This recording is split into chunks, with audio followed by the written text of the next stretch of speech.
No episódio de hoje do Longevicast, recebemos dois grandes amigos que escolheram uma especialidade que exige muita responsabilidade, a anestesia.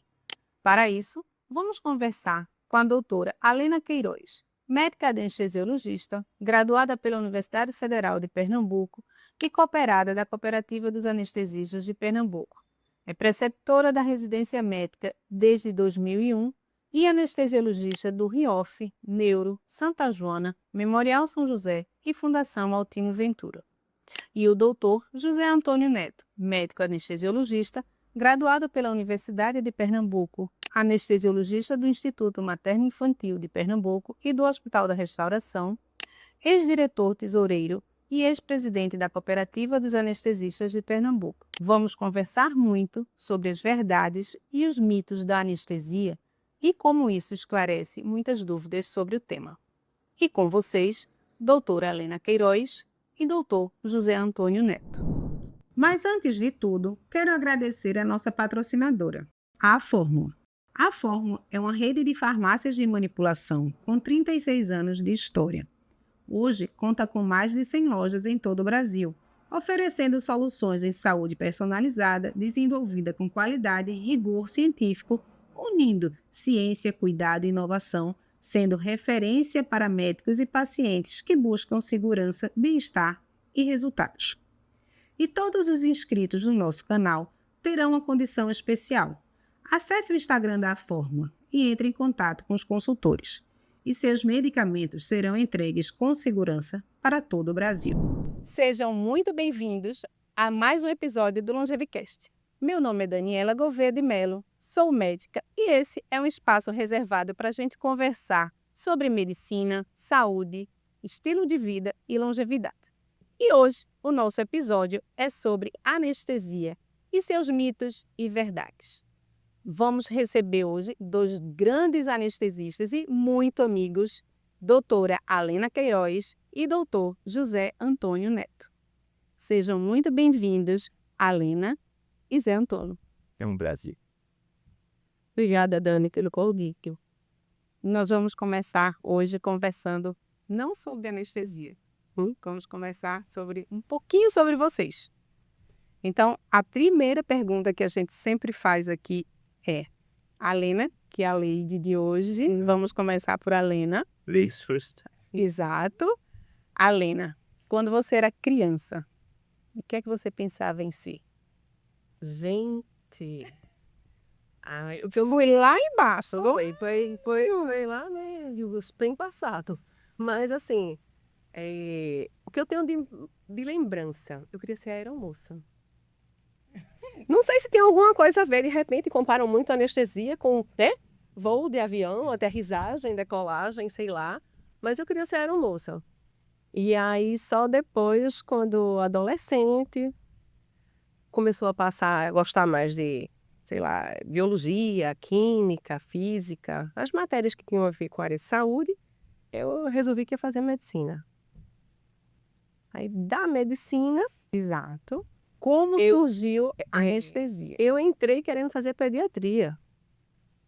Mas, assim, apesar das poucas aulas de anestesia que a gente tem, né, durante o curso, né, a gente tem, acho que, a cadeira é dentro de bases da técnicas cirúrgicas e anestésicas, a gente tem poucas aulas, eu sempre gostei do assunto. E quando comecei a dar plantão, aqueles plantões voluntários que a gente dava logo nos primeiros semestres, né? Eu sempre gostava mais do outro lado do pano da cirurgia. Ia para o bloco cirúrgico, gostava do bloco cirúrgico e gostava do outro lado do pano. Não gostava muito da parte cirúrgica em Do si. sangue. E assim, comecei a acompanhar algumas pessoas e me encantar cada vez mais com a anestesia, porque realmente é incrível você ter o paciente nas mãos, todos os sinais vitais, botar para dormir, botar para acordar, tirar a dor. E isso começou a fazer parte da nossa rotina, da minha rotina, e gostar. E foi amor, pronto. Hoje eu faço o que eu gosto. Gosto muito fazendo isso assim. Tem uma história longa. Como a infância está lá atrás, Nem tanto, Zé. Aqui a gente tá tudo mais ou menos. Na realidade, fazer um contexto, né? Eu sou um filho temporão de uma casa de mulheres, né? E papai era médico. E eu tenho assim, uma ligação muito forte com o papai. Eu sempre falo ele no presente, nunca no passado. Perfeito. E eu tenho uma ligação muito forte com ele, assim, de exemplo, de admiração. E papai era pediatra. Então, quando menininho, eu queria ser médico de criança. Não queria ser médico de pediatra, eu queria ser médico de criança. Porque papai tinha na porta de casa uma placa que dizia Aloísio da Silva Neto, médico de criança. E eu ainda... Hoje em dia é impensável um negócio desse, né? Mas ele tinha na porta de casa. Quem chegasse, subisse as escadas do edifício que nós morávamos, ia deparar com o apartamento 23, que era o nosso. E tinha doutor Aloísio da Silva Neto, médico de criança. Então eu quis fazer medicina. Eu queria ser médico de criança.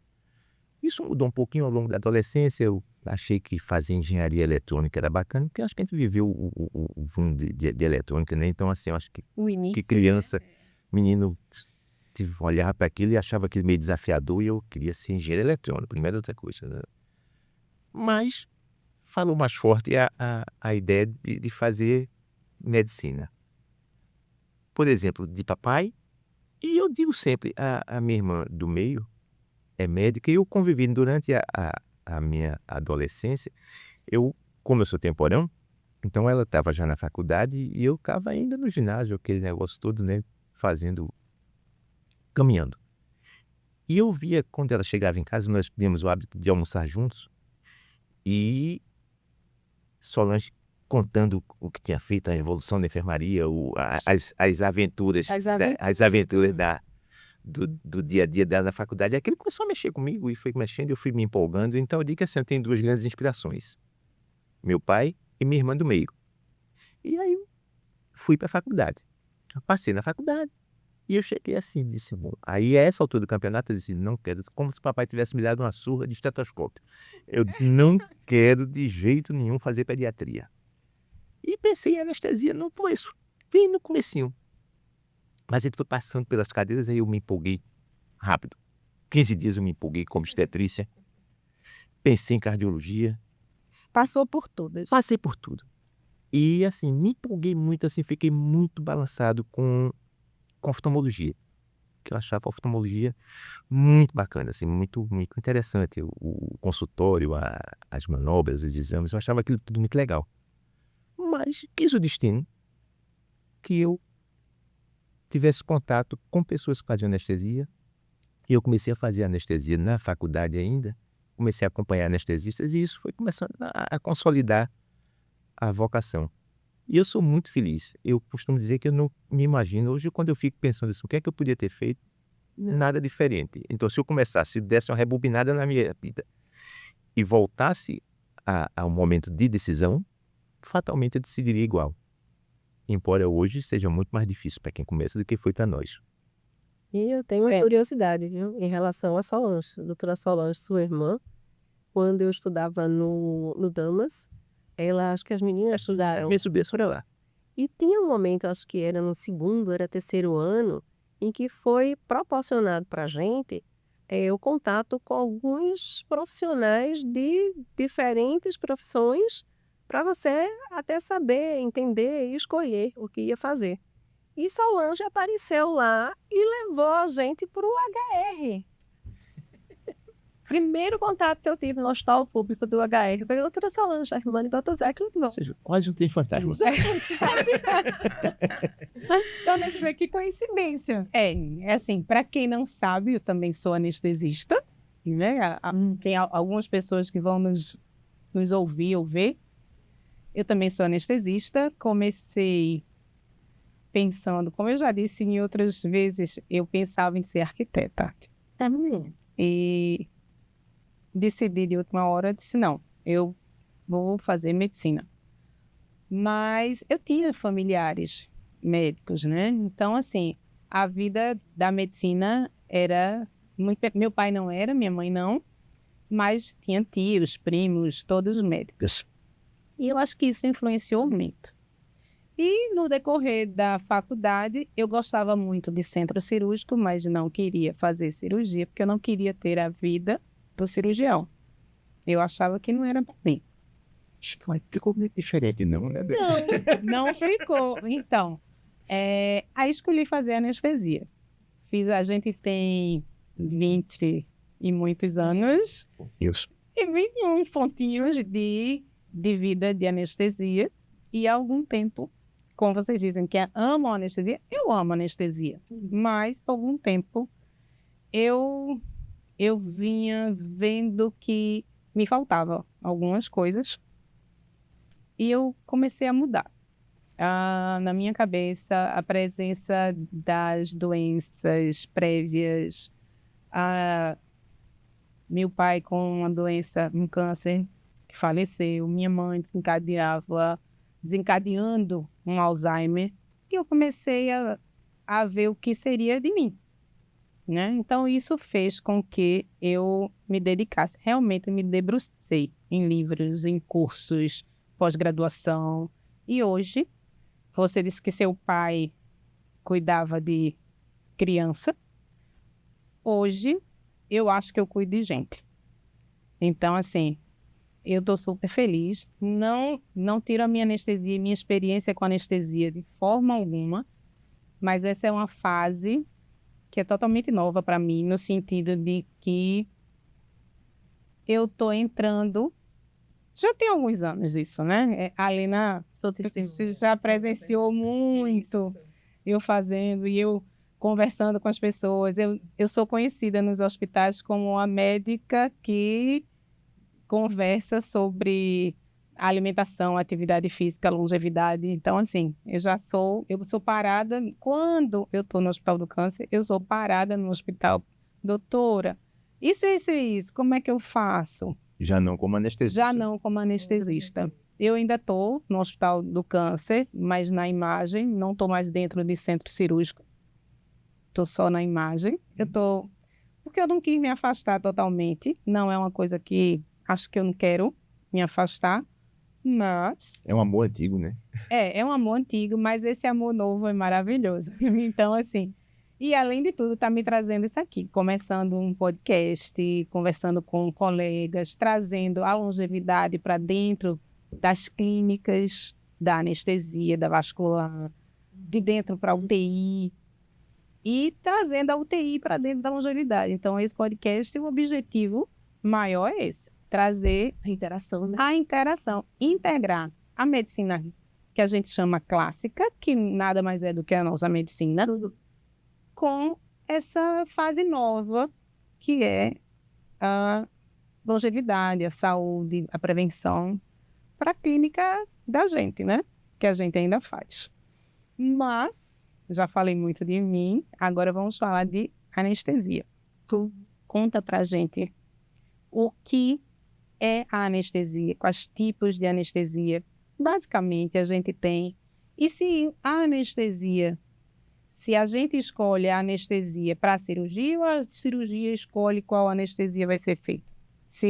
Como é o parâmetro que a gente escolhe?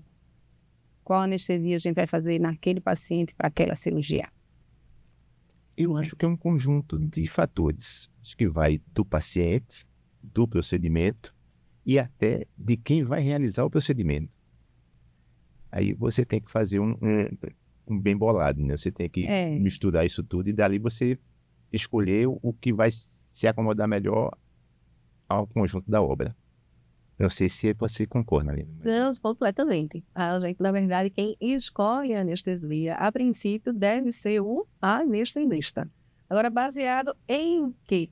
Exatamente todos esses aspectos que você acabou de falar. No paciente, principalmente, o que ele traz de história, o que ele traz de comorbidade, o que é que ele traz de possibilidades que a gente haja como anestesista, da cirurgia em si, se ela é curta, se ela é longa, da região que vai acontecer, do cirurgião, Do cirurgião. Né? Do cirurgião também, do tempo cirúrgico, né? A mesma cirurgia pode ser feita por cirurgiões diferentes, você vai tomar tal conduta e para outro você vai aumentar um pouquinho mais a possibilidade desse tempo se alterar. E é natural, isso é natural, é peculiar de cada um. E é isso que vai fazer você escolher que anestesia você indicar para aquele paciente, para aquela cirurgia, daquele sim. É verdade isso. Fala um pouquinho sobre a anestesia geral, que todo mundo tem a mal a favor. O que é uma anestesia geral? O pavor da anestesia é interessante, né? Só ilustrando um pouquinho aqui o bate-papo da gente, é muito frequente você escutar do paciente, seja em consulta pré-anestésica, seja na hora da indução, você recebe ele no bloco cirúrgico. É o seguinte, ele faz: doutor, não tenho medo nenhum da cirurgia, Isso. mas Só morro da de medo anestesia. da anestesia. Assim, é uma situação. Aí o que é que você responde? Eu tenho uma resposta para isso. Aí eu digo: mas rapaz, eu sou o cara bacana, eu vou fazer você não ter dor. O outro vai cortar, costurar, queimar, arrancar pedaços. Eu só vou fazer com que você durma. Veja que maravilha, eu sou um cara aqui. Eu já dizia assim, tá bom, você tem medo de mim, da anestesia, eu vou, você fica com o cirurgião, depois a gente conversa. Aí ela, não, doutora, pode voltar. Eu já sempre vou ficar calada. Olha, do procedimento anestésico cirúrgico, a melhor parte é a anestesia. Aí, então, o que Zé está falando. A gente vai proporcionar para você o melhor sono da sua vida, no caso da anestesia geral. É porque você faz o que com o paciente? Você promove inconsciência, você tira a dor e ainda você mantém todos os reflexos, né? Pressão, frequência cardíaca, tudo estável. Então, o paciente, é como diz um velho ditado, é nem ditado, mas eu acho que em outras campanhas de anestesia a gente já ouviu alguns. Posso chamar de sloganzinho que fala que o anestesista é seu anjo da guarda enquanto você dorme. E é verdade, é pura verdade. Literalmente. Entendeu? Então, na anestesia geral, mais ou menos isso. Durma e daqui a pouco eu vou lhe acordar. Isso era a musiquinha, o texto da espera da Copa Neste. Exatamente. Durante muito tempo Mas, aconteceu isso. não é? Era lá. Você ligava para a Copa Neste, entrava em espera e fazia anestesista. Era. Seu anjo da guarda enquanto você dorme. Isso. E é pura verdade, né? E os bloqueios? Que pere, que todo mundo tem aqueles receios. A velha dor nas costas foi A rápida. dor Né? nas costas. Que o paciente nunca teve uma dor nas costas. Não. Levanta a mão quem nunca teve dor nas Dani, costas. sabe o que, é que eu faço? Eu pego, quando a gente faz as consultas pré-anestésicas ou em conversa informal com um paciente que foi submetido a RAG e que se queixa de dor nas costas, pergunto a ele: tu já tomasse injeção no braço? E já. Se ficou doendo? Não, disse, é muito semelhante. Só muda assim o trajeto, mas o procedimento é muito semelhante. Então, assim, não tem muito essa coisa do nascimento de uma dor nas costas pós-bloqueio espinhal. É porque muitas vezes está associado. Tem muitas vezes acontece, tem a insegurança, por exemplo, da gestão. Toma, na maioria das vezes, a anestesia que é realizada na gestante é um bloqueio de neuroeixo, né? Que seja uma raquianestesia ou anestesia peridural. Mas ela já está carregando 9 meses o menino, já tem todo. A colônia deformou tudo que podia, né? Aí aquela dor nas costas. Depois que eu tomei aquela hack, que eu tenho menina, que eu tô com dor nas costas. Existem esses mitos realmente. Existe o medo também, muito relacionado a bloqueio, quando eles será que eu vou ficar sem andar? Né? Também tem esse outro medo. E como muita gente já sabe, tem a cefaleia, né? O medo da cefaleia. Eu ia perguntar da cefaleia. Esse é o grande... Eu acho que antigamente a gente via mais pela agulha Sim. específica, né? Hoje em dia a gente usa Isso é de um tempo que não se refere a vocês. Esse é do meu tempo lá atrás, quando eu comecei a acompanhar aquelas pessoas que eu falei no começo do bate-papo. ali no Getúlio. Então você tinha, primeiro, agulhas que não eram descartáveis. E eu peguei, Zé. E assim, e a agulha que você tinha, que hoje é quase um cano, não é mais uma agulha, era a agulha 6, quando você conseguia a que a gente usa para papel peridural. Então é claro que você vai fazer uma lesão na dúvida muito maior. Pelo calibre da agulha, pela amolação da ponta da agulha, né? Que é uma agulha que você... Tinha mais, era traumática isso. A cheira é muito... Agora, eu tenho uma coisa com cefaleia pós-hack. Em conversa com o paciente, eu digo o seguinte, e digo para as pessoas de uma forma geral. Eu acho cefaleia pós-hack uma loteria ao contrário. Você pode pegar um paciente e fazer tudo quando figurino. Ele pode se comportar da forma que você orientou. E no outro dia ele faz uma baita cefaleia. Ou ele pode fazer, como o meu glorioso cunhado Daniel, Gimoni Renato, ele fez uma cirurgia e fizeram a hack em Daniel. E Daniel estava internado. Magro, não tinha nada para ir resultar ter essa... Não, mas aí Daniel me liga, a sogra e Nara, a cunhada, dizendo, Daniel tá louco aqui no quarto.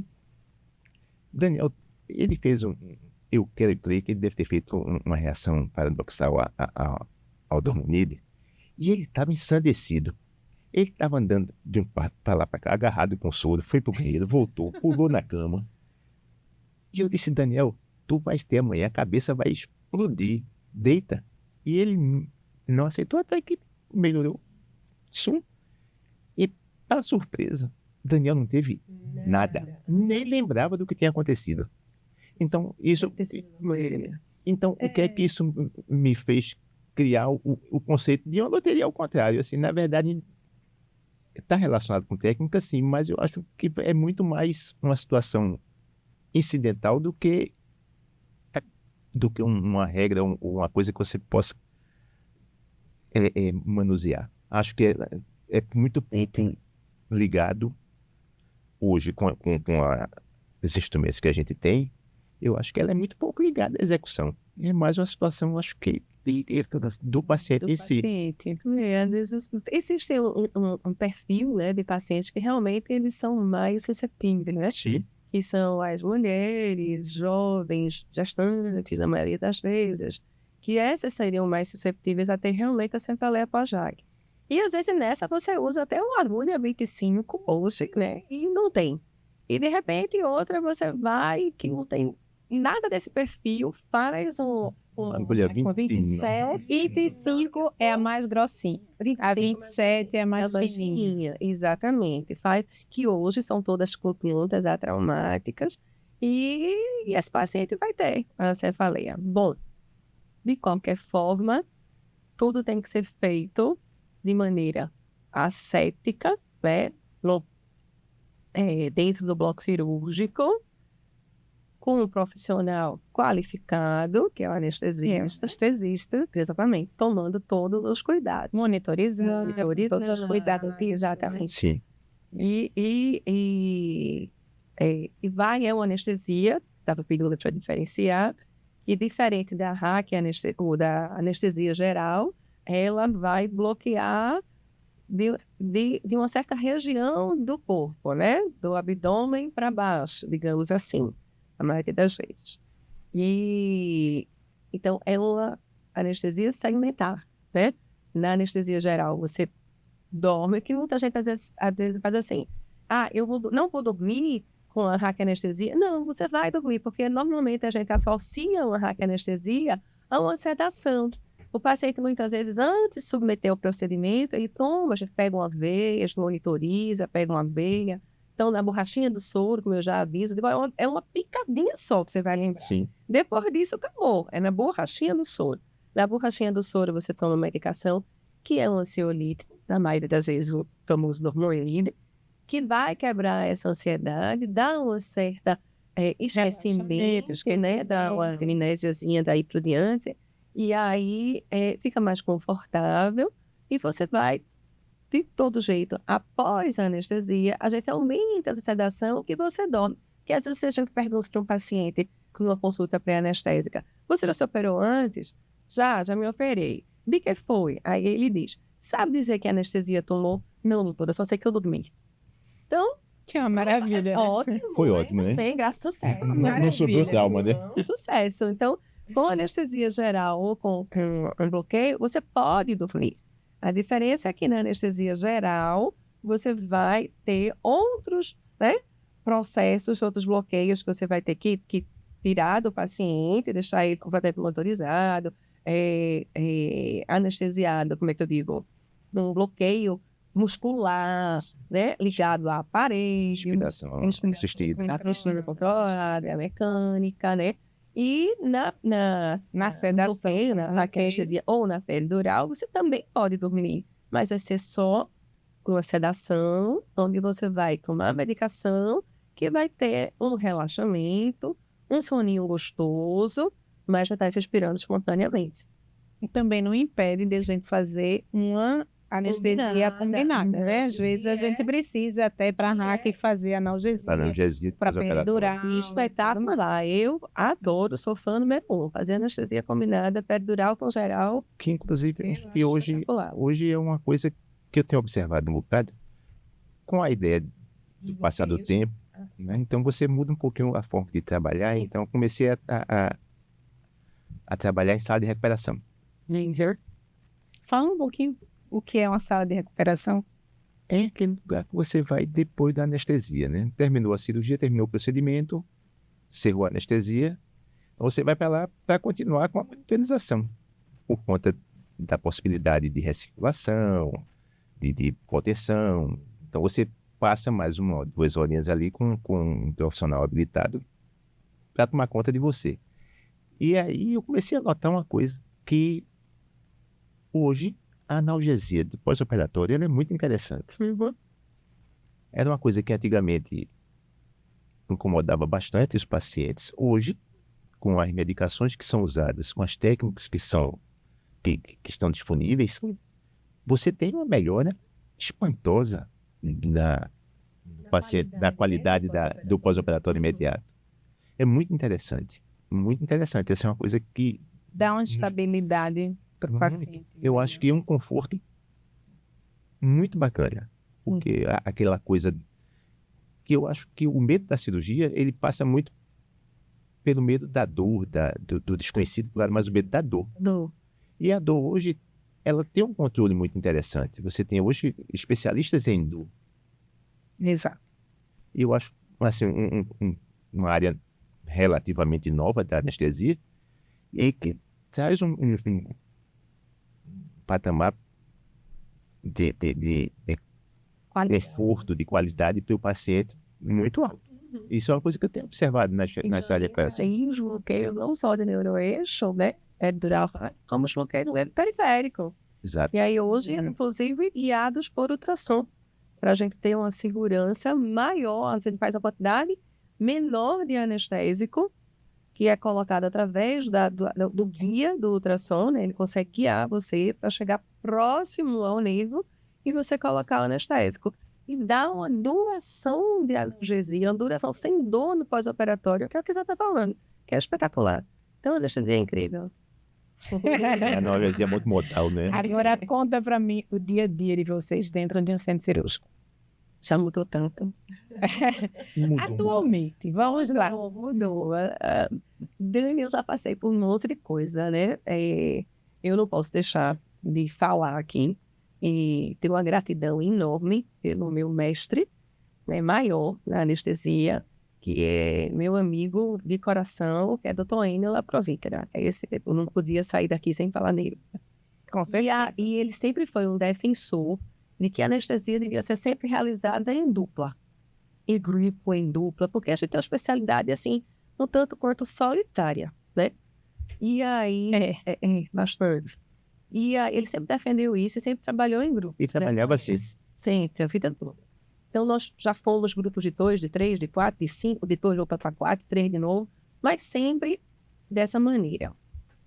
E sempre foi bloco cirúrgico, sempre foi uma anestesia assistencialista, que é feito Zé disse. Hoje, a anestesia, você tem o audiologista, o anestesista que faz a parte de dor, você tem anestesista hoje na UTI, gestão de UTI e tudo mais.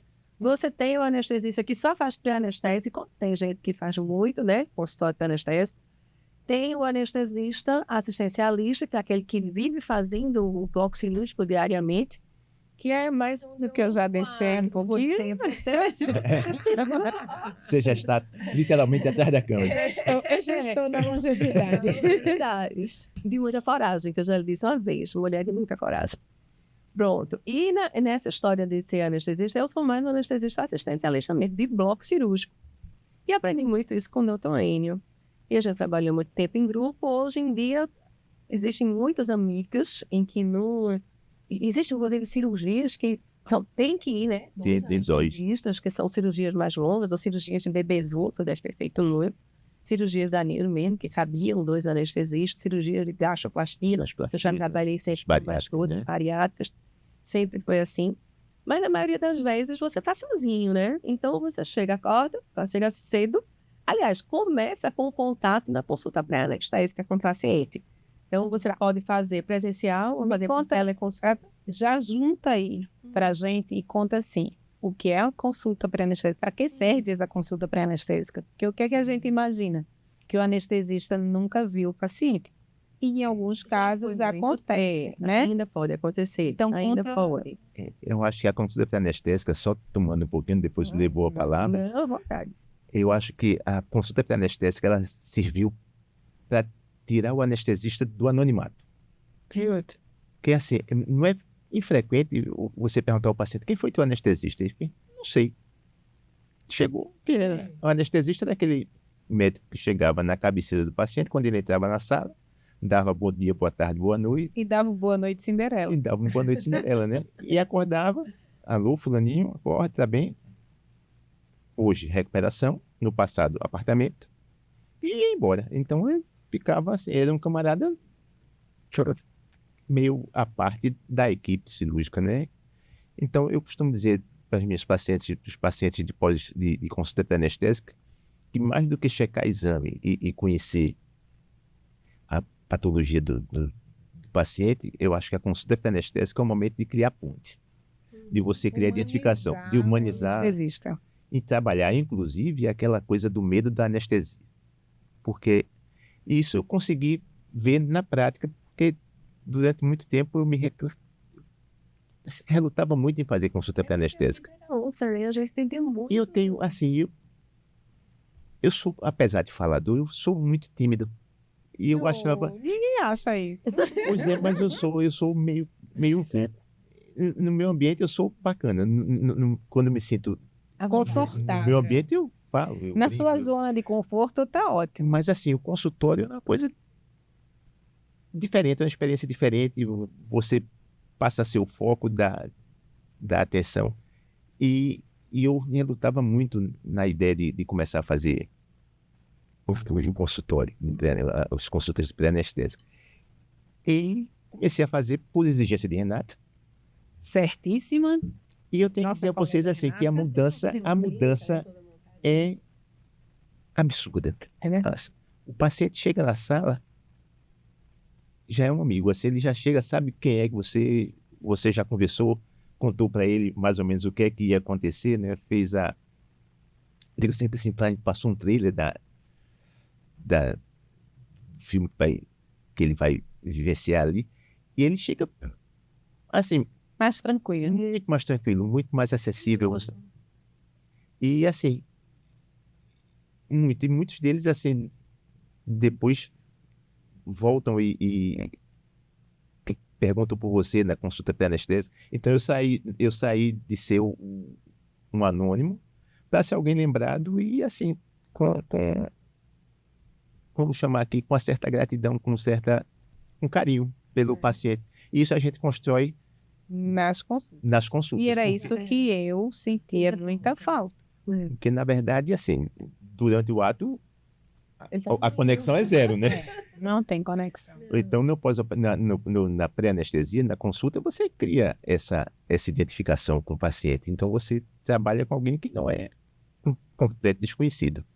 Aí eu achei, isso foi a minha experiência com E a pré-anestesia. com pré-anestésico? Bem, eu vejo a consulta pré-anestésica bem assim, como o Zé falou.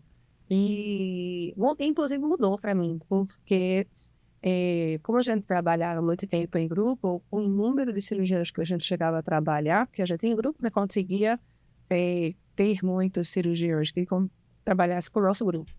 E aí era muito corrido. E nem todo cirurgião, antigamente, estava adepto a enviar o paciente para fazer a consulta pré-anestésica. Ele viveu essa vez. E Hoje já está diferente. O cirurgião aprova, gosta e encaminha o paciente para consulta. Então, eu já fiz consulta, eu lembro que eu trabalhava na neuro, Geraldine exigia que a gente fizesse as consultas lá no consultório. Então, tinha horário de consulta de cada anestesista para atender os pacientes cirúrgicos. Tinha outros que não pensavam desse jeito. E aí a gente teve na própria cooperativa, tinha um consultório, e eu atendia também no consultório na cooperativa de anestesista, alguns pacientes encaminhados por outros cirurgiões. Aí veio a pandemia, né? O consultório de anestesia lá fechou, veio a pandemia, o que você deixou de ter esse contato, e veio a tecnologia, a inteligência artificial, as plataformas de consulta, e isso passou a fazer parte da minha vida. Hoje eu faço teleconsulta pré-anestésica para quase 100% dos meus pacientes. É fantástico. Facilita o meu tempo, o tempo do paciente. Muitas vezes tem paciente de outro Sem condições também. da Paraíba, de Maceió, de Natal, de onde for, e a gente consegue estabelecer uma relação, mesmo que seja por uma tela, que depois do Covid tudo mudou, né? E aí a gente consegue ter uma conexão e ter essa intimidade maior com o paciente. Eu acho que a gente só tem a ganhar com isso, entendeu? O paciente realmente gosta, o cirurgião aprova, e a gente tem o acesso a manter as informações necessárias, saber da vida do paciente, preparar o paciente até para fazer o procedimento, né? Quando você tem um certo tempo, você pode ganhar com isso. E eu acho que é muito mais confortável. E na experiência de vocês, pacientes com doenças associadas, crônicas, obesos, conta para mim o que vocês já passaram, por exemplo, de aperto mesmo, com pacientes obesos em relação à intubação. E o que é que vocês acham, exatamente isso, em relação ao estilo de vida, que quando vocês pegam um paciente com um estilo de vida mais adequado, com alimentação, não sendo obeso, não tendo doenças associadas, para fazer uma anestesia. E quando você tem um que é mais dedicado a essa arte que é a longevidade. Isso é uma arte, porque não é fácil, mas a gente busca isso o tempo todo. eu tenho a minha vida profissional foi muito ligada à anestesia pediátrica. Então eu tive Você já teve muito paciente pediátrico obeso? Porque a gente hoje tem muita criança obesa. não. Tem uns gordinhos, os farináceozinhos, assim, aqui e ali chegavam. Os gordinhos são os obesos. Mas assim, Que a gente hoje pode dizer isso, né? A gente sabe que a obesidade é uma doença, então hoje a gente está livre para dizer que existe a obesidade. Antigamente, se a gente chamar uma criança de obesa, a gente era mal vista e era preconceituosa. Hoje, não. Obesidade é doença. Tem CID, sabia? tecido, né? Tem CID. E digo a todo mundo, CID é 66. E, juntamente à pediatria, eu sempre trabalhei muito com procedimentos seletivos. Então, eu não tenho muitas histórias de apertos, não. Mas a Eram preparados. A Helena deve ter tido mais histórias de conta das gastroplastias, das coisas assim. Eu nunca A Helena já trabalhou. trabalhou Trabalhei com os obesos. Para fazer anestesia bariátrica, né? Obesos grandes, obesos. A diferença que eu acho é justamente essa. É você saber que um paciente é uma urgência e saber que o paciente é uma eletiva. Para aqueles pacientes que, mesmo sendo eletivas, mas que não estão devidamente preparados, como os obesos, que é um paciente inflamado, é um paciente que tem várias comorbidades associadas, que a obesidade leva a isso, tipo hipertensão, resistência à insulina ou diabetes, doenças cardiovasculares, isso, um kit completo, né? Mesmo preparados, não deixava nunca de ser um desafio. Por quê? Existem algumas peculiaridades, sim. Todas as drogas que a gente usa na anestesia, ela é metabolizada onde? No fígado. É eliminada pelo rim. Então, se você tem um fígado que não está preparado para Não tem problema, continuamos. metabolizar as drogas da maneira Ele sempre cai. Deixa ele. Metabolizada, um rim que já está até chegando a uma insuficiência renal, assim, ou então que está com a creatinina, as provas de função tocadas, ou aquele paciente que por conta da obesidade já tem hipertensão crônica, com alteração na anatomia do próprio coração, hipertrofia de ventrículo e outras coisas, é um paciente que mesmo eletivamente que vai precisar de um cuidado maior. Sem contar que ele é uma esponjinha de anestésico, né? Porque assim, quando se distribui, que ele vai para lá, ele vai... A gente Tem um segundo tempo de anestesia nele, né? Por conta da recirculação. Vai Ele é uma esponjinha. lá na gordura, tudo, né? e começa a Metaboliza porque o fígado está com esteatose, isso, né? Ou gordura e resistência insulínica, então não metaboliza também. e ainda tem a anatomia, de uma maneira geral, que dificulta. Todo gordinho, segundo eu estou indo, todo gordinho tem boca grande. É só você saber posicionar que você consegue fazer uma intubação legal. Não é mentira não, é legal. Você perde um pouco o medo do gordinho. Até que desenvolve na atividade. Aí, É só você conseguir o mas espaço você certo. tem isso, mas você tem um pescocinho curto, você tem um coxinho atrás das costas, você tem, às vezes, mulher, uma mama muito grande, que pode realmente trazer alguma dificuldade na hora de se entubar. Lógico que com o tempo, com a experiência, com o material adequado, a gente consegue fazer isso com segurança. Por isso que todo cirurgião, seja ele até de bariátrica ou de qualquer outro tipo de cirurgia, tem o seu anestesista e a gente procura não mudar. Porque às vezes a gente, não sei se vocês como anestesistas recebem isso. Será que se eu pedir para um amigo seu, eu vou me operar não sei de quê, mas se eu pedir para você ir, será que não pode dizer? Aí eu disse, olha, o cirurgião tem o seu anestesista. A gente não gosta de trabalhar muito tempo. Então, eu posso até ir, pegar na sua mão, né? Mas não Ser vamos muito amigo meu, mas vamos deixar A equipe trabalha a equipe trabalhar em conjunto, né? Porque existe todo um relacionamento e uma experiência assim, de tempo, de conduta, que eles já sabem o que vai fazer. As coisas, Os pantis. os plantins, exatamente. É uma música, tem o maestro e os instrumentos que todos devem estar bem organizados para um grande trabalho, né? Aí existe Durante toda os 20 e poucos anos de anestesia, a gente ouve várias perguntas, né?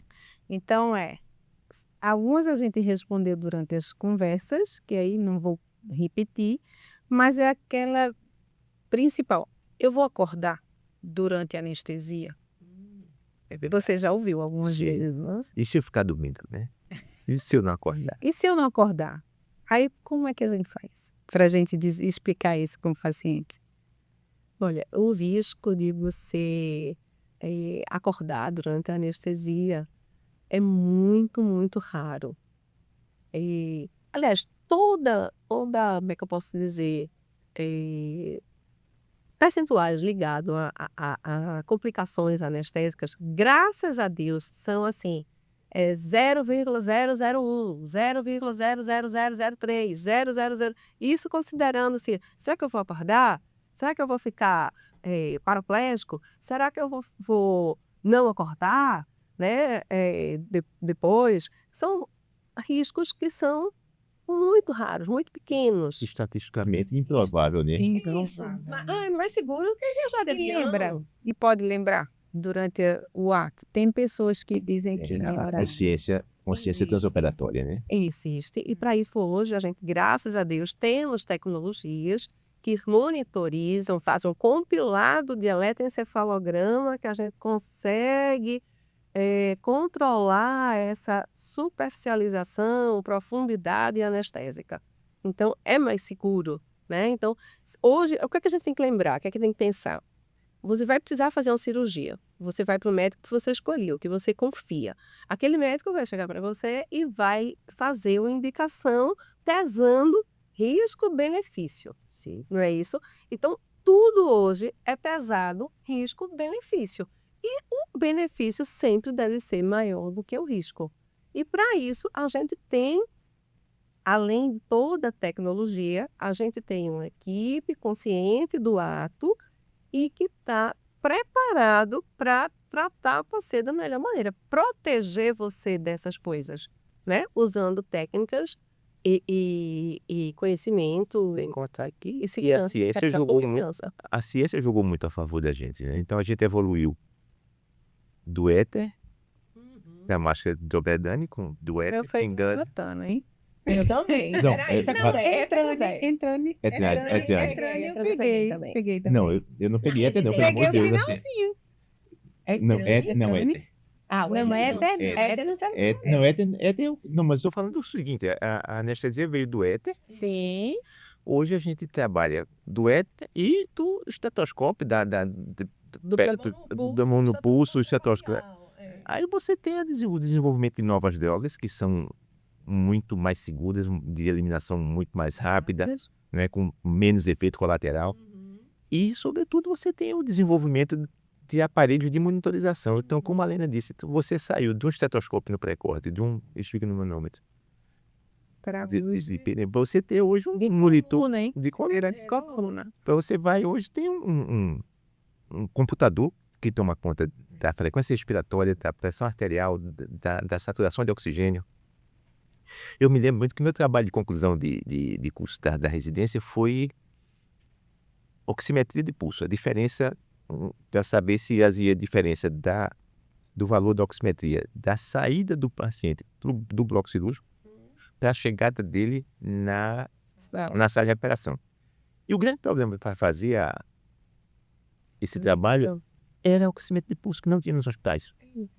Então, o doutor Otávio, meu glorioso chefe, Doutor Otávio foi meu chefe também. que assim, e formou, eu acho que metade dos anestesistas da cidade, né? Assim, Era porque doutor assim como a Lena, Otávio e doutora Socorro. assim né? como a Lena Doutora tem Socorro. a gratidão por doutor Enio, que foi outro, que é outro ícone, né? Um super medalhão de anestesia. Doutor Enio fez coisas interessantíssimas.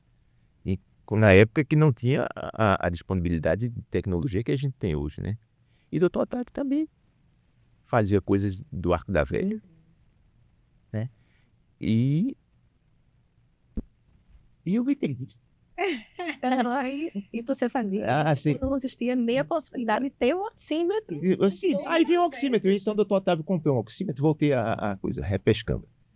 E o doutor Otávio levava o oxímetro para o hospital, a gente fazia a medição, cá, e lá anotava e devolvíamos o oxímetro. E aí foi assim que foi feito. Então, a multiplicação na segurança, ela é muito grande. É verdade. Droga, protocolos, monitorizações. Então, assim, a tendência é, né? Então, é que você tenha 0,00 e vai aumentando esses zeros até chegar no 1.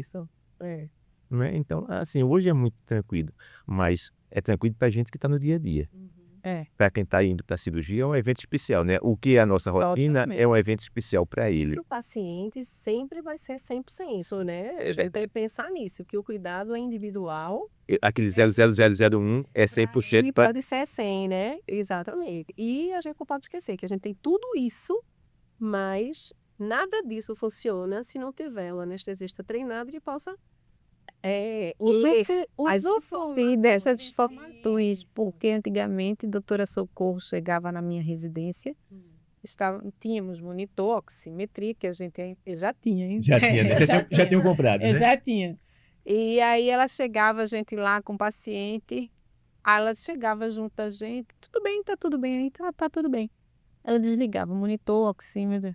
Aí a gente olhava assim para ela assim, doutora Socorro, vai deixar morrer o paciente Não, você tem que pegar no paciente, você tem que ver se ele tem pulso, você tem que ver se tem temperatura. Você tem que saber. A máquina vai lhe ajudar, mas você tem que saber o que é e o que está passando com o seu paciente. Socorro Cavalcante, né? Aí ela chegava e eu vou sair da sala. Não é para ligar. Aí a gente ficava no monitor lá, verificando pressão, pulso, temperatura, tudo. Olhava a cirurgia, sangue estava vermelhinho, estava tudo ok. Tudo bem com você? Tudo. Aí ela ligava tudo de novo, disse, agora tá bem. Fui aprovada. Era isso, a gente passava. Socorro é peculiar. Ela deixava isso, lógico que ela fazia isso. Agora, Ela fazia isso para nossa. provar que a gente tinha que ter autonomia dentro da sala de cirurgia e tinha que saber que se acontecesse algum problema, a gente tinha condição de manter o paciente anestesiado sem causar nenhum dano para o paciente. Socorro foi outra grande anestesista também. Foi minha preceptora também. Socorro era grande anestesista, né? Muito, muito bacana. Muito... Mas são maravilhosas. A gente está contando histórias aqui, assim, maravilhosas. E alguma coisa engraçada que vocês já viram no centro cirúrgico, assim, em relação à anestesia? Eu não vou nem dizer engraçada, né? Eu vou dizer, já relacionando ainda com o que você estava falando agora, eu me lembro que não teve um apagão do Brasil inteiro, que diz, eu estava em cirurgia, acabando a neurocirurgia na coluna. E, logicamente, que existia a bateria, né? Ou todo esse carrinho, não era na Delta antigamente, mas já existia Uma base durante aí vários, eles mantinham por um tempo razoável, não sei quantas horas mais, com autonomia de continuar trabalhando. Os carrinhos hoje não são mais pneumáticos, eles são elétricos. É isso. Mas existia esse conforto, né? Essa segurança que você mantém, ainda hoje, mais ainda. Mas o incrível disso tudo é que na hora que você tá lá, do nada, faz BUM! Aí você fica, primeira coisa, olha pro carrinho, tá funcionando, tá, pega no paciente, tá tudo ok. Aí você vai checar o que você, exatamente tudo o socorro fazia. Vai checar o pulso, para ver se tem a pressão. E a cirurgia acabou na luz do celular. A cirurgia acabou na luz do celular. Minha gente, Porque tinha que acabar. tinha que só estava acabando. O grande monitor, na realidade, é o anestesista, né? Isso, mas dá um... Os outros são ferramentas para facilitar o teu trabalho, mas, assim, o grande monitor, assim, Os olhos. os grandes vigias são Somos nós. nós. Isso. Você tem uma frase, eu não sei se eu vou lembrar, é que passamos horas ociosas. Horas de tédio e minutos de terror. Deixa eu ouvir você falar isso. Esses momentos de terror seria serializar. E aí você tem que respirar fundo e vamos lá. Olha, de anestesia não tem, mas eu tenho algumas histórias interessantes de planta. Isso. Vou contar uma delas, assim, que é interessante. Conta, Zé, conta pra gente ouvir. Tenho medo de duas coisas. Eu tenho medo de cachorro.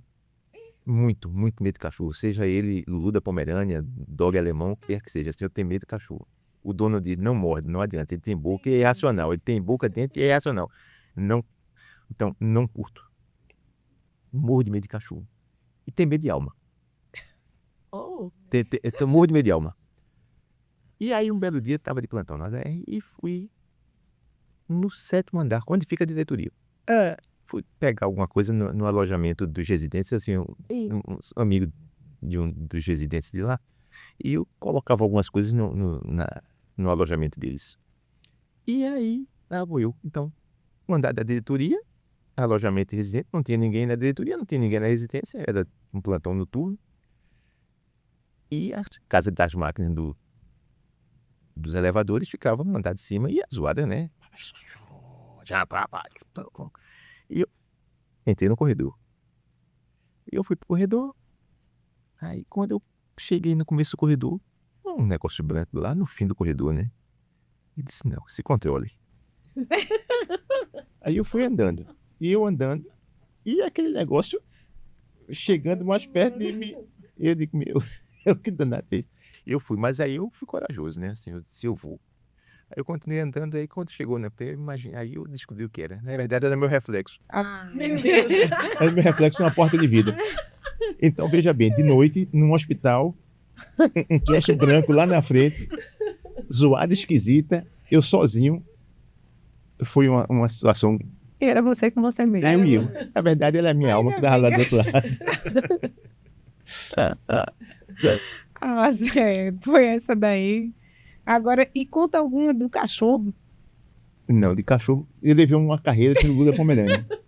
Por isso que ele tem medo do Lulu da Pomerânia, é o maior.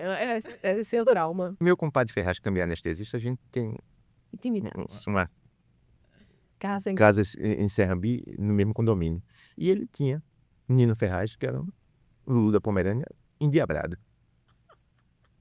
Ele era assim, ele não tinha consciência do tamanho que tinha, tá entendendo? Entendi. Porque assim, Mas ele era muito bravo. tão metidinho, velho. E eu fui levar. Eu tinha feito um churrasco e as crianças, que não eram mais crianças, né? Os meninos estavam na piscina e eu fui levar carne para os meninos experimentarem. E aí Nino saiu atrás de mim e veio assim, e se aproximando de mim e eu com um prato de carne na mão, não ia sair correndo. E a carne. Aí eu fiz o seguinte, aí eu entrei na piscina, na muretinha, fiquei em pé com um prato de carne na mão e Nino olhando para minha cara ali. Aí Se você tivesse dado a carninha a ele, você não ia fazer nada. Aí Nino resolveu me dar um refresco, né? Ele saiu, eu voltei a sair aí eu saí da piscina também. Quando ele me viu fora da piscina, ele voltou pra mim, eu voltei pra piscina. Então eu fiquei acuado por um Lulu da Pomerânia. Acho que eles percebem, viu? Sim, eu acho que eles farejam medo, né? Eu acho que sim.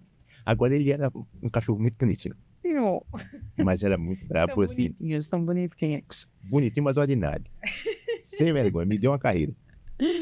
Agora me diz, ser anestesista, a gente consegue conciliar a anestesia e um estilo de vida mais saudável?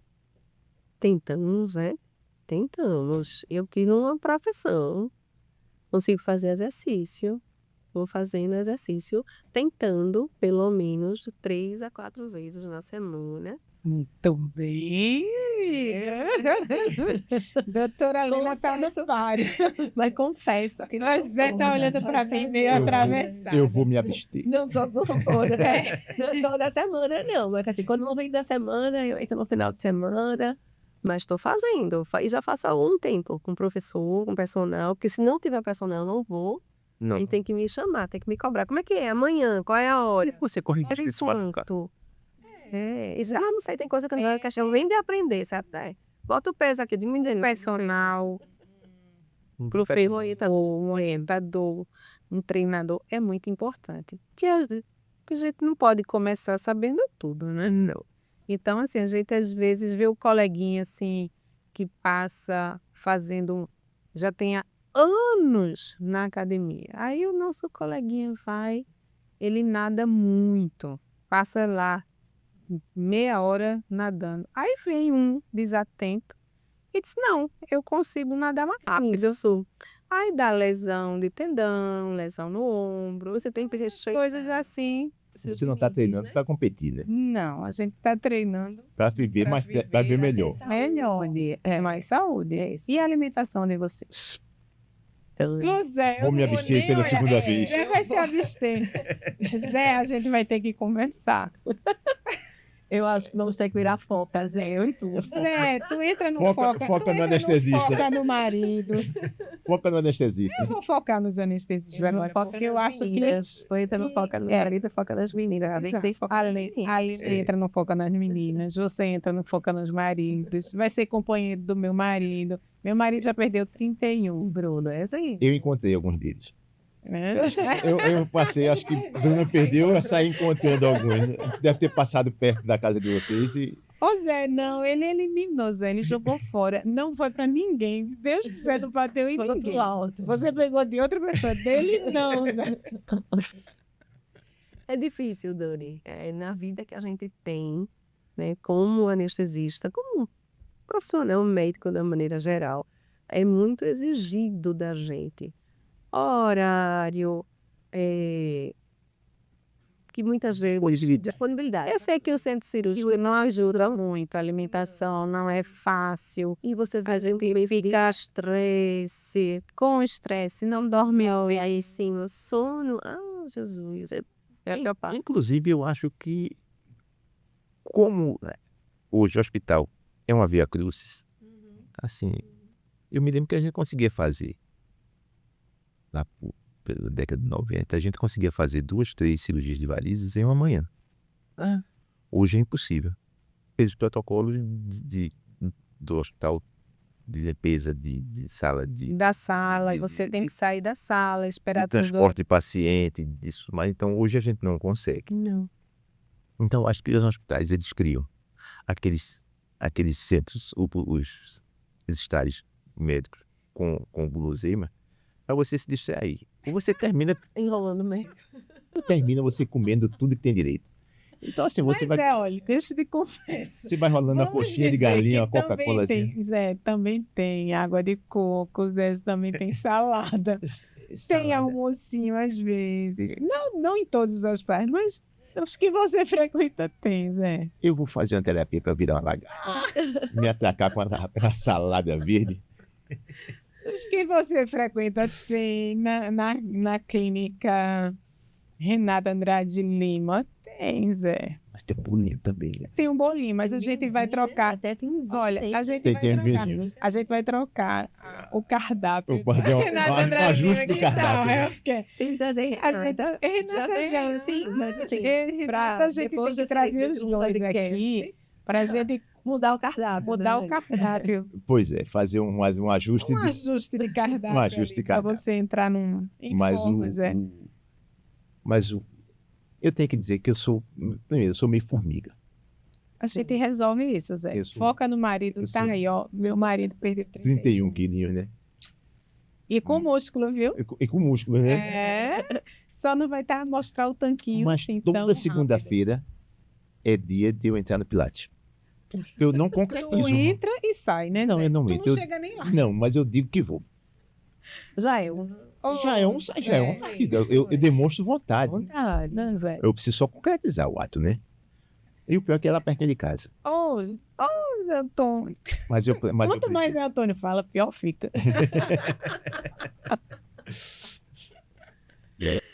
Ok, agora tem um mito. Todo anestesista toma café no bloco cirúrgico.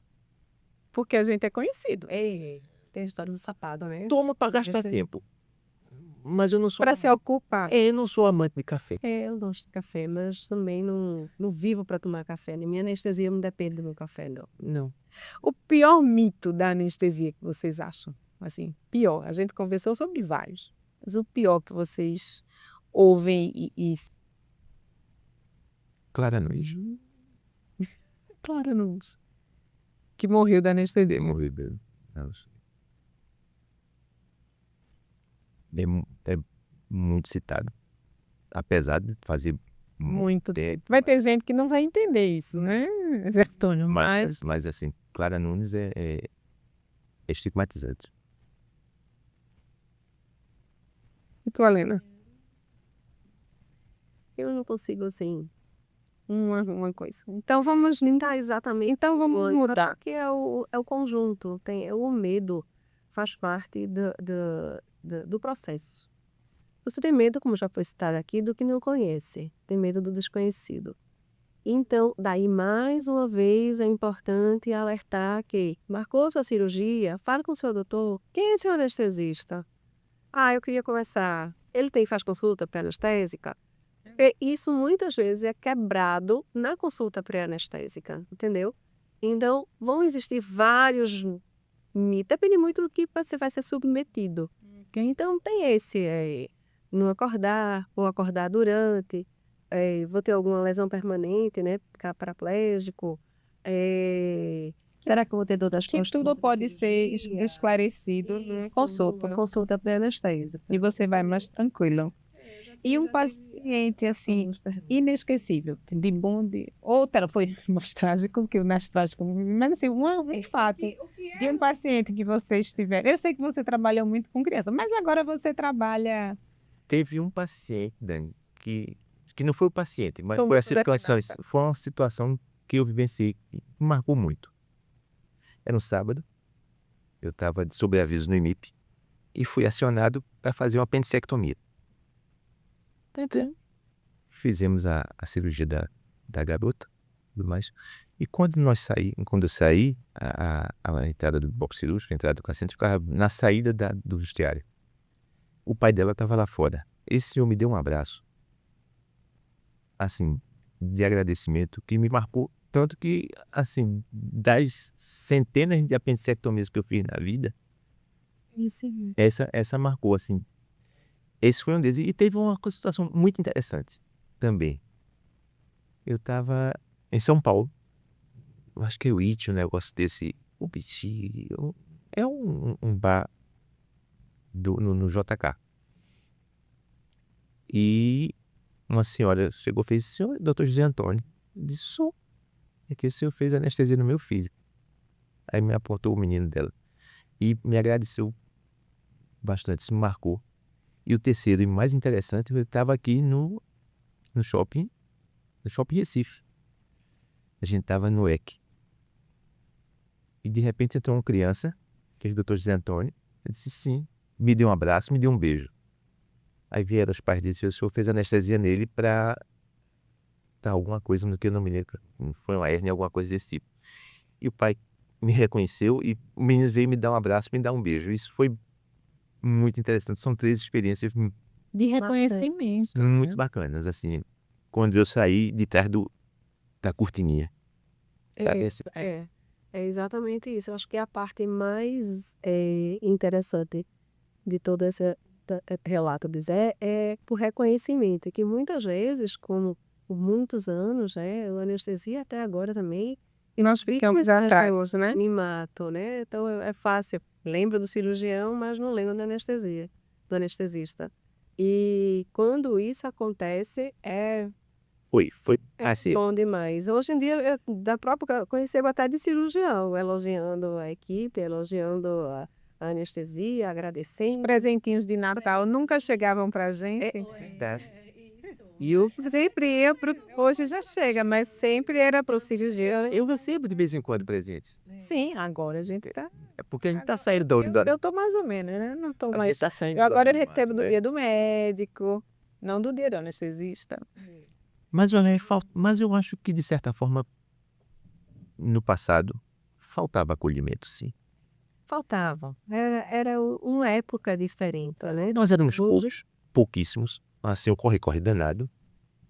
E eu acho que o médico era meio endeusado, né? Mas então acho que faltava acolhimento, faltava a dimensão humana da relação. E conhecimento, né, também, porque o pessoal fala, e médico, e anestesista é médico? Tem isso também. Né? Muitas vezes, Gente, anestesista é médico. Faz residência, tem RQE, tem tudo. e hoje, na minha época eram 2 anos de residência, hoje são 3 anos, faz provas trimestrais, semestrais, da sociedade, da brasileira, da estadual. Já me perguntaram uma vez, qual cursinho que você fez pra fazer isso aí? De muitos. A Magda dizia um negócio interessante. Ah. A Magda faz: não, eu sou técnico, eu fiz sim, no Senac. Eu já disse isso pro paciente. Eu já disse, porque ele fez, não, mas não é médico. Eu digo, não.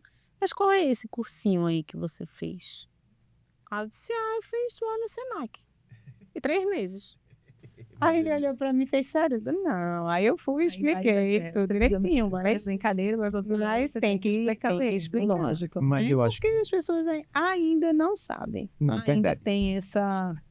Existe. E você pensa que é só naquela classe mais desinformada e menos acesso. O anestesista, Acontece também ele ficava conhecido basicamente pelo insucesso, né?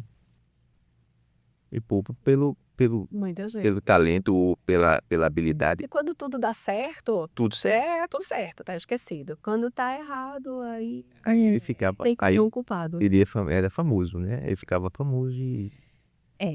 E o goleiro, né? Botei no futebol. E agora, um sonho pessoal. A doutora Renata disse direto aqui. Viajar. Ela me disse assim, eu não vou nem dizer agora, deixa lá, você vai escutar. Você vai chegar, né? Meu sonho pessoal hoje é meus filhos realizados. Eu acho que passa por aí também. Assim, harmonia de casa, que acho que é fundamental. Família é tudo, né, Zé? Eu sou muito agraciado, eu tenho 3 filhos, assim, e são 3 criaturas, mas eu posso dizer, sem falsa modéstia, que eu melhorei. São filhos belíssimos, apesar dessa carcaça, né? Mas eu fiz filhos bonitos. E São mesmo. são pessoas extraordinárias, da mais velha ao caçula. São lindos. Eu conheço também. Eu preciso dessa não, viu? Eu tenho 2 filhos também. Além de belíssimos, E boníssimos. meus filhos têm uma coisa que são Especial. muito interessante, que eu acho muito bacana. E nos tempos de hoje, mais extraordinário ainda, se eles têm muito prazer em estar conosco. Isso. Então, Bia, Tony, Rafa, menos que Rafa já tem a casa dela, a família já é mãe de 2. Então, assim, não tem como ser igual. Mas os 2 mais novos, eles efetivamente abrem mão de qualquer coisa para estar conosco. Esse final de semana agora a gente foi para João Pessoa. Ficamos os 4, 2 dias em João Pessoa. E assim, e o tempo, Curtindo. e é muito bacana. Curtindo Isso a cri- família. E isso cria Um vínculo. um vínculo muito forte. A mais que ele não faz atividade física e não se alimenta, mas essa parte familiar dele leva uma longevidade saudável, Zé. Mas eu acho que é por aí. Porque isso Felicidade. faz parte da felicidade, família. Convivência, crenças, né? Eu acho Mas bacana. você aí a gente põe. Já tô melhorando, né? Vai Já tô ponderando. melhorando. Positivo, né? Ponto positivo. Eu tava cheio de família, né? Você estava todo com ponto negativo. A gente está subindo seus pontos. Tô pra melhorando, poder tô melhorando, tô melhorar, melhorando. Zé. Pô, mas é melhor subir do que cair, né? É lógico. Então, assim, de onde eu tô, só posso melhorar. Exato. Zé. E se fosse hoje, eu sei que você disse que nunca pensou em nada, mas se hoje dissesse a você, ou há 10 anos atrás, é proibido ser médico, Zé, o que é que você seria? Não sei. Pois. A Lena, você teve mais tempo que Zé. Bem, eu pensei, mas... Eu acho que seria infeliz. E você, Alena, menos infeliz? Eu ainda estou procurando. Né? Eu acho que, feito Zé falou tanto da família, agora é o meu maior e melhor papel e minhas melhores obras de arte foram meus 2 filhos. Então, ser mãe é uma função que brilha, mas profissionalmente eu não me vejo fazendo outra coisa. E ao mesmo tempo parar para escolher hoje gente. Essa pergunta é tão difícil. Eu acho que Eu não sei, porque eu teria uma opção. Então, sim. Daí, um dia na vida, eu quis ter um restaurante. não. Eu não cozinho nada. Eu tenho uma pós-graduação incompleta em gastronomia, Na né? verdade, eu teria várias opções. Eu tenho a pós-graduação incompleta em gastronomia. Porque eu amo medicina. Talvez eu sentisse falta, mas assim, como eu passei um tempo sem exercer a medicina, senti falta e voltei. Mas eu acho que eu teria várias opções e seria feliz. Gente, eu estou apresentando um podcast. Você já me viu em uma coisa dessa? Agora isso eu nunca Imaginou imaginei. fazer. Nunca, porque sempre fiquei atrás. A Globo tá lhe perdendo. Eu sempre fui. Você diz que é tímida. Eu sempre fui tímida. Hoje eu consigo ter um Instagram com seguidor. Eu tinha meu Instagram para vigiar meus filhos. E aí eu descobri que eles tinham os amigos, aquele grupo de amigos, e que eu não via nada deles. Verdade. Aí, Eles bypassavam a sua vigilância, né?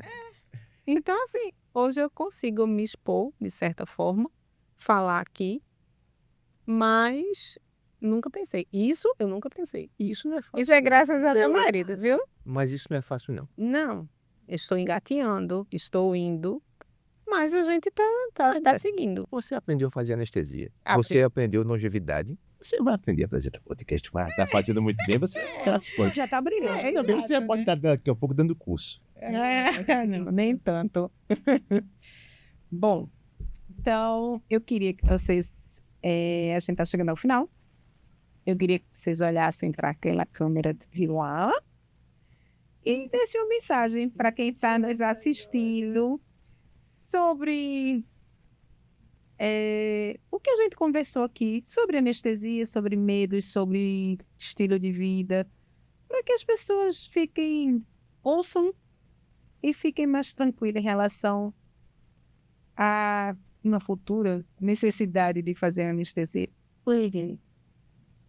A Helena, que nossa lei. Vai lá, Lena, que tu falas e me inspiras. Eu vou ver, eu quero contar e tu... Tá certo. Vou jogar em conjunto. Vamos jogar. Anestesiar em dupla, como se diz, doutor Enio. Pronto. Vamos em mandar dupla. mensagem em dupla. Então, manda imitar. Isso. Bom, Se você vai fazer, né, se submeter a uma anestesia, seja daqui a alguns dias, alguns meses, ou está na sua programação daqui até alguns anos, se você tem esse tempo, você consegue conversar com o seu cirurgião e conversar com o seu anestesista. E expor para ele todos os seus medos e como você lida com eles e como você se está preparando para isso. Como a gente já tinha conversado antes, você ter um organismo saudável, você ter uma rotina saudável, uma dieta, um exercício, suas taxas metabólicas todas ok, controlar as suas doenças, que às vezes mesmo com tudo isso, elas aparecem, com a idade ainda por cima vai aparecer. A gente está aqui para Mas você tentar pode prevenir isso e você tentar pode controlar. tá. Então, fazendo tudo isso, com certeza, conversando todas essas suas dúvidas e expondo ao seu anestesista as medicações que você usa, como é que você está cuidando da sua saúde, do seu sono, da sua rotina diária, você vai com certeza ir para uma cirurgia com mais possibilidades de se recuperar mais rápido, cicatrizar mais rápido, ter menos alterações de cognição, ter um controle dessas doenças que já devem estar no nível controlado, sem ter aumentar o seu risco, certo? E ter um sucesso pós-operatório. Então, deixa o medo para trás, procura o teu anestesista, conversa com ele, programa essa preparação e Vai em frente. tenha fé, reze, ore, acredite que vai dar certo. Ficou pouco. Ficou pouquinho, Zé. Sobrou nada pra Mas mim. você A faz. gente estava trabalhando em dupla, mas você barbarizou. Era em dupla, ela montou bom isso. Ela mandou brasa. Mas fala. Só um resumo, Zé. Eu acho que a anestesia é um evento. Então, se você se prepara para a vida bem, você vai se preparar bem para uma anestesia. Então, um conselho bacana para você, foca no marido. Mas eu acho que é isso, você tem que Muito bem, Zé. aprender a se cuidar, envelhecer com qualidade. Eu foquei no meu, Zé. Menos 30, né? Menos 31. É verdade. E eu achei alguns deles, assim, tenho certeza, apesar de ter eliminado, eu Vamos ter conversar com o Renato. O cardápio terá que ser alterado, modificado, ajustado. Mas foi muito bacana, né? Assim, a tensão inicial. Zé, eu que tenho que agradecer muito vocês estarem aqui. Foi muito bom a nossa conversa.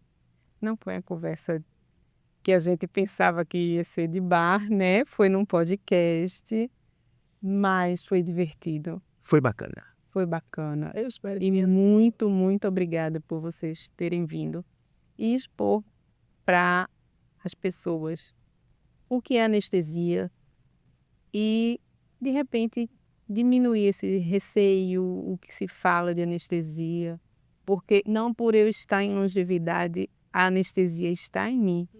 Eu continuo anestesista, mas eu adoro a longevidade, tá? Adoro a longevidade e, assim, eu estou encantadíssima com esse mundo. Poliamor, né? É um poliamor. É um poliamor. E parabéns, porque é como eu já lhe disse antes, precisa de coragem. Coragem para Se reinventar. reinventar. Foi uma reinventou isso. Vou pegar aqui uma coisa. Agradecer ao Senhor o convite. A nossa fórmula, se é a nossa patrocinador, mandou um presente para vocês. Que olha boa, é? Super. Vida. Ainda sai com presentes. Saem 2 presentinhos, porque o seu é esse aí e esse copo do Aí esse copo Givicast da Givicast, também é seu. que horror. Que coisa. Tomar uísque no copo. Tomar uísque no copo. Experimente. Água com limão, não. Água com limão escocês. Zé, olha o teu. O teu é de menino, Zé. Que maravilha. Esse também, Zé, esse aí. Esse aqui não é pra uísque com água de não é De pra jeito uísque. nenhum, Zé. Esse é pra praia, Esse é pra praia. caminhar. Esse aqui E esse ali, o ômega 3, Zé. O Vialena é pra unha. para unhas e cabelo. Comecei a focar comecei a minha jornada de A sua jornada vai começar. Não se preocupe. Começa de agora. A gente vai. Pois é, mas hoje não é segunda, né? Mas não precisa, não. Hoje não é segunda, Já vai ser dieta no sábado. mas o ideal é sexta. Olha, Período. o ideal é na sexta, porque se você passa a sexta, o sábado e o domingo. Chutando pau da barraca, né? Não, se você passa a sexta, o sábado e o domingo de dieta, a segunda é tranquilo. Ei, pera. Agora, se você começa a segunda, terça, quarta, e a quinta quer parar. Tem toda uma estratégia. Tem estratégia. Estratégia. Eu seria essa maravilhosa. Vamos sim. Bom, gente, se vocês gostaram do episódio, vocês com essa dupla maravilhosa de anestesistas, não esqueçam, se inscrevam no canal, curtam, compartilhem, comentem e mandem esse episódio para alguém que tem medo de anestesia. Eu garanto que depois desse papo aqui, eles vão perder esse medo. Então, até o próximo episódio do Longevicast. Até lá!